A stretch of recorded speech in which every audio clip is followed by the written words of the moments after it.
Hello everybody, today we are going to change iron steel rims for the alloy rims, and I am going to explain you a few differences between them and what is the best time to put one or another, and few more tips and tricks about the rims and the tires. So let's begin.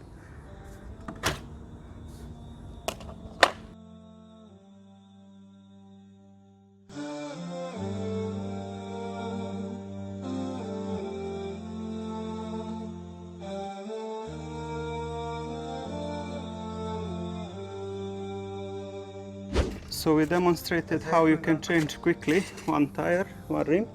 But what is important when you are buying new rims, so these are original, so it's the same for the bolts, and this central bore is the same. And just take a look at the numbers for the year of the tires. So you can see these are 19, and why I changed the old ones, these one, as you can see, they were 16. So even though they have still a bit of the, I will show you, of the meat, how they will call it, I'm changing like because they are a bit old, and you can see these are pretty new. So that's the main reason why I'm changing.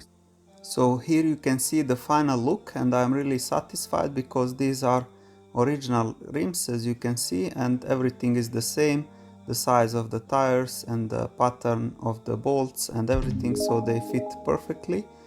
And let me now show you a few things. So everybody was thinking that steel rims are always heavier than the alloy rims, but as you can see here, for the 15 inches they are almost exactly the same weight. And another thing to pay attention is when you have the alloy rims, if you can see here, the size is 15 inches, so you have a lot of height on the tire, so you cannot damage them that easily. However, you can still see that it is possible to damage them from the side, but it is very different when you have the low profile tires, which you can see here.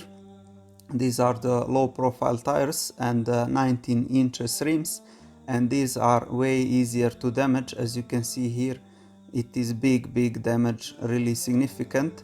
And also for the tires, you need to pay attention. If you run them with the low air pressure, you can get easily these cracks, which you can see here. So really, if you have the bigger rims, you need to pay attention. So smaller rims are safer, but also you cannot go the lower than what is the factory size. As you can see here, this is the lowest possible, 15 inches for my car. So that will be all for this video. Thank you very much for watching with the full attention, and until next time, assalamu alaikum, may peace be upon you.